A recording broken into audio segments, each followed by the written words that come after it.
Alors on va repartir maintenant sur le collage des âmes. Alors comme je vous ai dit, hein, vous pouvez les coller soit en bout à bout, soit après avoir fait ce que je vous ai montré, les biais. Donc je vais vous montrer comment je colle ça. Alors il nous faut donc les âmes, il nous faut un petit peu de plastique, il nous faut des cales et des serre-joints. Donc la première opération que je fais, c'est découper un petit morceau de plastique. Voilà. Ce petit morceau de plastique, je vais le mettre de cette façon-là. Voilà. Je vais positionner mes deux âmes ensemble. Alors, je vérifie qu'elles soient à peu près bien. Voilà, elles sont bien. Voilà. Je vais faire en sorte qu'elles soient bien alignées, évidemment. Si elles ne sont pas bien alignées, ça posera peut-être un petit problème sur l'arc. Voilà. Je vais positionner sur les deux côtés, pas trop loin, les petits casseaux et les serre-joints, afin qu'elles ne bougent pas.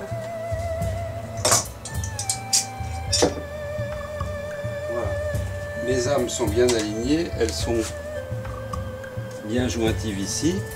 Voilà. Après, on n'aura plus qu'à poncer un petit peu. Hein. Ce que j'ai oublié aussi, c'est la cyano. D'accord. Donc, je vais mettre. Alors, j'ai préparé la dernière. Hein. Je vais mettre juste un petit peu de cyano ici. Voilà. Je vais laisser se mettre dessus, je pose mon plastique par dessus, je pose ma petite cale et on y va pour 5 minutes. C'est vrai qu'avec de la cyano, au bout de 30 secondes c'est fait, hein. Mais bon, pendant que je laisse 5 minutes, je vais ranger mes quelques petites choses, dont le cutter et puis la colle. Voilà. Voilà, j'ai laissé quelques instants. On va défaire tout ça.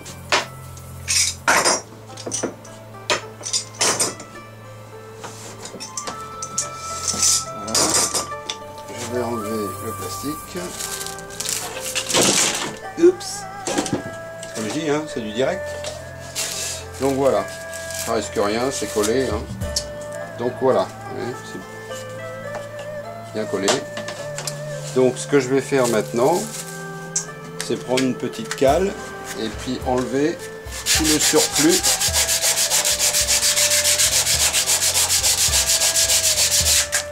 Il pourrait y avoir la colle, idem sur le côté.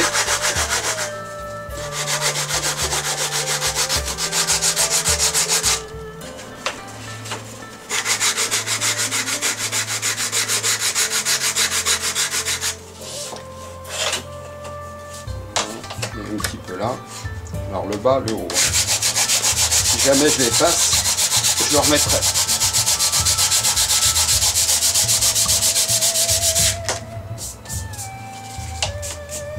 Voilà. Ça tient bien. Donc voilà. C'est comme ça que je procède. N'oubliez pas, si vous faites des petites marques pour toutes vos mesures et que vous utilisez de la fibre transparente, n'oubliez pas de les enlever. Sous la fibre transparente, ça fait un super joli effet. Voilà, comme vous pouvez le voir, j'ai mis mes deux âmes en dessous en place, j'ai coupé la fibre à la longueur de mon gabarit, la poignée est là, ici on a l'âme de ventre basse. J'ai coupé la fibre à la longueur et je vais faire celle-là pour vous montrer juste comment je coupe la fibre. Donc la première chose à faire, c'est de faire un petit trait sur la fibre, à la longueur voulue bien sûr.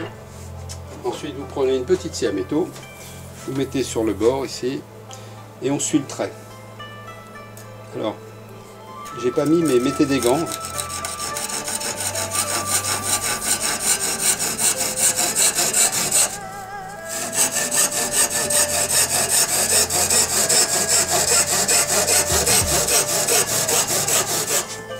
Quand vous arrivez à la fin comme ça, plutôt que d'y aller en force, levez un peu pour aller faire le trait jusqu'au bout. Reprenez un petit peu dans ce sens-là. Ensuite, faites sur la longueur. On l'entend au bruit de la scie quand ça commence à plier. Alors j'appuie pas fort, hein. Vous voyez là elle commence à plier. Donc à partir du moment où elle a plié, plutôt que d'aller en force et puis d'arracher des fibres, je me mets sur le bord comme ça et je la soulève. Voilà. Ça c'est bien coupé. Petit bout à la poubelle. On passe à la suite. Alors maintenant on va parler de renforts de poupée. Les renforts de poupée, vous pouvez les faire externes, c'est-à-dire au-dessus du dos de l'arc, ou internes. Alors pour ce qui est de l'externe, vous pouvez faire des petits morceaux comme ça de bois. Vous passez des grands morceaux qui vont faire entre 0,5 et 1 mm. Vous voyez ? Et donc vous allez en faire plusieurs. Alors ça pourra correspondre au bois que vous avez mis sur l'arc. Hein. Alors vous pouvez mettre un comme ça, après vous pouvez mettre un plus clair, une troisième couleur. Enfin bon, ça dépendra de ce que vous avez mis sur l'arc. Et faire une petite épaisseur qui va aller entre 5 et 8 mm de hauteur pour vous laisser une petite marge. Vous allez donc faire un petit paquet. Vous allez coller tout ça ensemble. Et une fois que vous aurez collé tout ça ensemble, on verra à la fin quand on aura collé l'arc, on peut coller ça à l'endroit des poupées. Ça va faire une petite boursouflure de 5 à 8 mm. Et une fois que ça sera collé, on pourra façonner les poupées directement sur l'arc. Bon, je trouve ça super sympa sur certains arcs. Il paraît que ça permet de mettre du fast flat. Bon, oui mais. Vous avez la possibilité aussi de faire des renforts internes. Alors les renforts internes, on va plutôt les faire avec de la fibre de verre. Alors blanche, enfin transparente, noire, marron, rouge, jaune, enfin ce que vous voulez. Et donc moi je vais prendre cette solution là. Je trouve que c'est plus sympa parce que ça donne des poupées plus fines, plus jolies. Moi j'aime bien quand c'est fin, donc voilà, ça enlève un petit peu de masse, quoique hein, on va pas chipoter là-dessus. Alors, comme vous le voyez, j'ai un petit morceau de fibre hein, qu'on récupère lorsqu'on fait des arcs qui sont un peu petits, ou alors quand on a une fibre de plus, si on n'a pas assez de chute. Donc une qui est marquée à 7 mm et une qui est marquée à 7 cm et à 8 cm. Donc, ce qu'on va faire, c'est en fait passer d'ici à là en dégradé, pour que ici ça devienne hyper fin.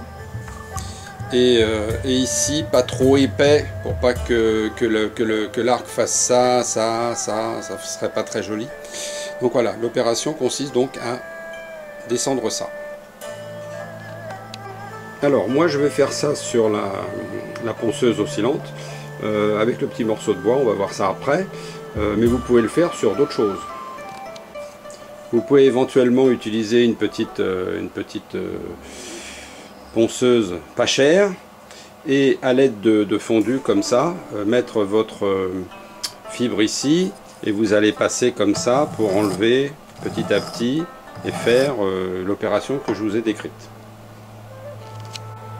Donc ce petit morceau de bois qui est marqué aussi 7 et 8 au-dessus, c'est pas obligatoire, hein, c'est juste pour avoir un petit repère. Je vais mettre mon 7 en face du 7, je vais allumer ma petite ponceuse, je vais partir du 7 et je vais glisser doucement vers là en appuyant de plus en plus fort.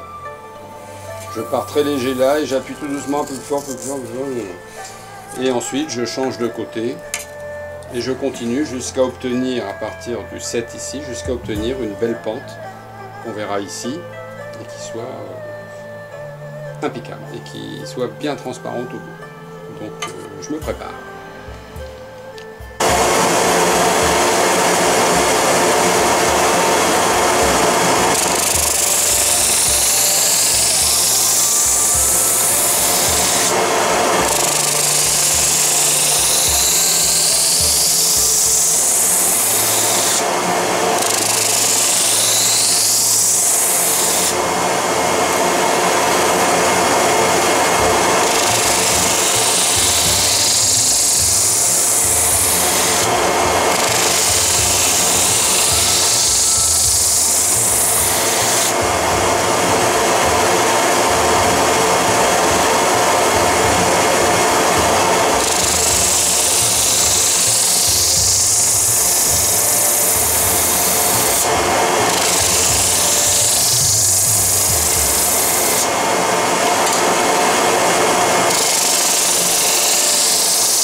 Donc voilà, vous voyez que la partie ici, beaucoup plus épaisse que celle-là, on s'en va tout au fond, pour venir finir avec quelque chose de très fin, pour pas que ça donne de l'épaisseur à l'arc. Donc, la poupée inférieure recevra la partie de 7 cm et la poupée supérieure de 8 cm. Pardon. Donc je vais finir les deux tranquillement et puis après on passe à autre chose. Voilà, donc là j'ai fait les pentes, j'ai marqué mes deux zones et maintenant avec la scie, comme je vous ai montré sur la fibre, en faisant attention aux doigts, je vais les couper et les préparer avec toutes les autres parties de l'arc. Quand vous coupez les âmes du dessus, étant donné que je vais mettre un petit serre-joint ici avec cette cale là, bien calé sur la droite, vous appuyez sur la poignée et vous découpez ici en laissant un petit centimètre de chaque côté. Ça glissera pas, mais bon, laissez un petit peu, vous l'enlèverez quand il sortira du four. Mais laissez une petite place là pour pouvoir appuyer bien au milieu de la poignée et que tout ça ne glisse pas pendant le collage. Voilà, j'ai fait juste un petit assemblage provisoire, hein. J'ai mis les fibres, les âmes de dos, la poignée, les âmes de ventre. J'ai mis des petits serre-joints si vous regardez ici, vous allez vous apercevoir que c'est pas mal. Il n'y a pas de trou au niveau du fondu de la poignée et de l'âme de ventre. Donc évidemment c'est la même chose de l'autre côté. Il faut vérifier ça pour qu'il n'y ait pas des problèmes de joint de colle et qu'il y ait un morceau de bois ou une fibre qui se décolle. Donc toujours essayer de faire des choses bien à l'équerre et bien propres. Donc là apparemment c'est pas mal. Donc on va pouvoir passer au collage. Voilà, juste pour vous montrer, pour éviter que les âmes bougent, j'ai mis des petites cales. Comme il y aura un plastique par-dessus, ça ne gênera pas. Ça permet de tenir les âmes bien ensemble pour pas qu'il y ait trop de jeu. Quand il y a un petit peu de jeu, ça se rattrape. S'il y a trop de jeu, c'est foutu. J'ai fait la même chose au niveau de la poignée, pour que la poignée, avec, vous voyez, une à droite, une à gauche, et une de l'autre côté évidemment. Donc je les soulève juste avant de presser, et puis comme ça je suis sûr que tout sera bien aligné, et qu'il n'y aura pas de souci. Donc voilà, après la préparation, pour voir si ça jointait bien, on va s'occuper et des âmes, de la fibre et de la poignée. Alors, pour les âmes, c'est simple, hein, on reprend ce que j'avais tout à l'heure. Un petit papier de verre sur une cale. Et on va enlever toutes les aspérités. Sans trop forcer, hein, c'est pas la peine, vous avez fait des côtes. Donc, c'est juste pour que ça soit propre. Alors, sur celle-là, qui va être le ventre de l'arc, et que, étant donné que je vais avoir de la fibre transparente, on va utiliser un grain très fin. J'ai une petite marque de crayon que je vais enlever. Un grain très fin pour que on voit les dessins du bois, mais qu'on ne voit pas les dessins des grains, bien évidemment. Sachant que, vous voyez, comme je vous disais depuis le début des vidéos, cette partie-là qui est marquée, je sais que c'est le dos de l'arc, donc elle va être comme ça. Donc celle-là, elle va être au-dessus du côté fibre. Donc grain très fin et vérifier qu'il n'y ait pas des petites marques sur lame.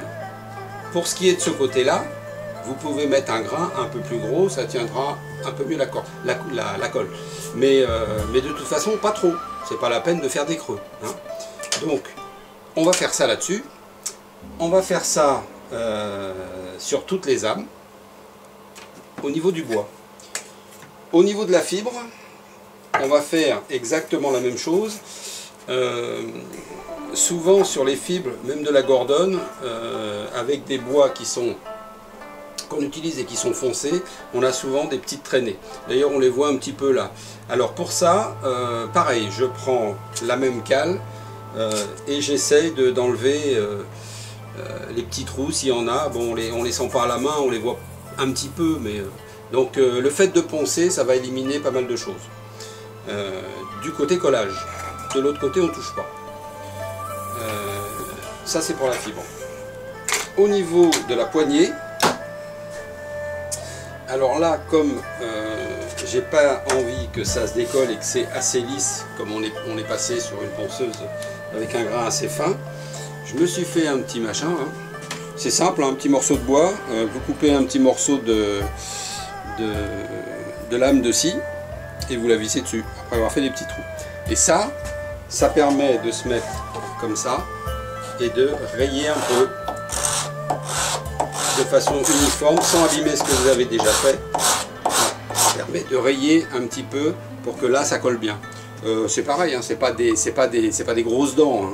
C'est juste pour faire des petites rainures pour que ça tienne mieux qu'ailleurs. Bon, ça c'est. Alors je le fais, bien évidemment, je le fais là et je le fais là aussi. D'accord. Là c'est pareil, vous voyez, il y a encore des traces de crayon, donc tout ce qui est traces, il faut les enlever. Une fois qu'on aura fait ça, sur la fibre, comme c'est elle qui risque de prendre un peu de colle, sur la partie brillante, je mets un espèce de scotch que j'ai trouvé chez Castotruc, qui est vachement bien, parce qu'il se colle, il se décolle, c'est un petit papier assez fin, et donc je vais recouvrir la fibre de ça, enfin toutes les fibres, hein, les trois parties de fibre avec ça, donc on y reviendra tout à l'heure, pour les protéger de la colle, parce que des fois on a des petits morceaux de colle. Alors, bien évidemment, même s'il y a de la colle, ça ne gêne pas, on l'enlève sans abîmer la fibre, mais ça fait encore du boulot en plus, donc c'est pas la peine de s'embêter. Donc voilà pour ce que j'avais à dire là-dessus. Donc maintenant que j'ai bien nettoyé les bois en passant du papier de verre dessus, la poignée avec la lame de scie et les fibres, je vais les passer à l'acétone. Ça va enlever toutes les poussières qui restent, ça va enlever éventuellement le gras sur certains bois. Alors pour certains bois qui sont bois exotiques, qui rendent pas mal de tanins, il y en a qui mettent plus d'acétone, il y en a qui mettent moins d'acétone, il y en a qui sont pour, il y en a qui sont contre. Moi je vous montre sur un bois par exemple, si je prends cette âme là, j'en mets un petit peu sur mon chiffon, et puis voilà, je fais ça, et ça suffit, pour moi ça suffit. Alors une fois que c'est fait, je fais l'autre côté et je m'arrange pour que l'établi, il n'y ait plus de poussière, que quand je vais le poser avant collage, que je le pose à un endroit où il n'y a pas de poussière. Voilà ce que je fais sur le bois. Pour la fibre, c'est exactement la même chose. Je vais la passer là-dessus, vous voyez, ça... Voilà. D'ailleurs, on voit encore les petites traces, j'espère que ça ne se verra pas trop. Mais bon, ça se voit moins sur les bois qui sont clairs que sur les bois foncés. Et donc, ça ne gêne pas trop. Je vais faire la même chose là-dessus. Donc, une fois que j'aurai nettoyé cette partie-là, et que j'aurai fait aussi l'autre partie, l'acétone séchant très rapidement, je vais pouvoir mettre mon scotch. Donc, alors, je ne sais pas si on voit bien, mais bon, je vais démarrer ici, sur le bord. Voilà, juste au bord. C'est un scotch qui fait, ça tombe bien, hein, il fait 38 mm. Exactement la fibre qu'on achète. Donc je le positionne comme ça. Attention en passant les doigts, hein. Mettez des gants parce que si vous accrochez un peu sur le côté un petit bout de fibre, ça rentre et ça fait très mal. Donc là pour l'instant je l'appuie pas trop, c'est juste pour vous montrer. Hein. Voilà. C'est juste une protection, en plus celui-là il s'enlève très bien quand l'arc est collé à la fin. Donc j'arrive au bout, je prends mon petit cutter et voilà. Celle-là est protégée. pour pas me tromper, parce que c'est toujours pareil, il y a toujours des longueurs, le haut et le bas qui n'est pas le même. Donc comme je l'ai pris sur la partie haute, je mets un petit H ici, je sais que c'est le haut, je sais qu'elle est prête. Donc sur les âmes, sur les fibres, je mets ce petit scotch, et puis c'est tout. Donc maintenant on va passer à l'opération suivante. Alors quelques petites choses encore avant le collage. Voilà ce qu'on va utiliser. Donc vous pouvez utiliser du film comme ça transparent. Moi en l'occurrence j'ai du noir que je vais positionner sur le gabarit avant de mettre la fibre de dos. Ça permettra que lorsque je vais serrer, si ça dégouline là-dessus, mais pas sur le gabarit. On va utiliser des petits machins comme ça que j'ai fait en ferraille qui me permettent d'appuyer sur la largeur 38 des âmes. Un petit truc, malgré le fait que j'ai mis des cales, comme ça pour faire en sorte que les âmes ne bougent pas.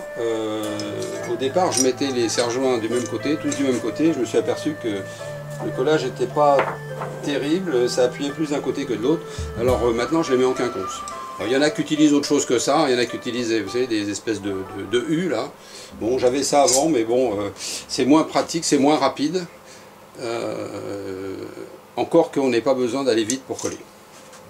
On a quand même, avec l'école moderne maintenant, on a quand même au moins 1h30 pour coller sans qu'il y ait de problème. On va avoir besoin aussi, sur la fibre de ventre, on va mettre ceci. Alors ceci c'est un morceau de caoutchouc. Alors l'épaisseur, bon, il y en a qui mettent du 1 cm, moi je sais pas combien, ça fait du 4 ou 5 000, ça marche très bien. Pris en sandwich entre deux petites lames de ferraille d'1 mm. Alors ces petites lames là, on doit pouvoir les trouver chez Castotruc. J'avais essayé mais il fallait les recouper, c'était embêtant. Je les ai achetées chez Bingham, ça coûte pas cher. Hein. Si vous faites une commande là-bas, ou peut-être que vous aurez un autre fournisseur qui peut vous fournir ça. Ce qui fait que lorsque vous allez appuyer, eh bien, la force que vous allez mettre, même si elle n'est pas la même partout, le caoutchouc va rattraper tout ça. Et ça fera quelque chose de propre. Et de toute façon, le propre sera aussi obtenu par rapport aux pentes et à l'équerrage de tout ce que vous avez fait. C'est pas ça qui va rattraper un équerrage mal fait. Donc voilà, donc ça j'en mets en haut, j'en mets en bas, je fais en sorte que ça arrive comme les coupés de la même manière que les âmes du dessus pour pouvoir bloquer la poignée au milieu. Voilà, donc je vous dis ça maintenant parce que peut-être que pendant le collage, je vais peut-être oublier de vous le dire, parce que le collage c'est quand même important. Donc je ne sais pas si la vidéo elle sera possible ou on verra. On va faire le maximum.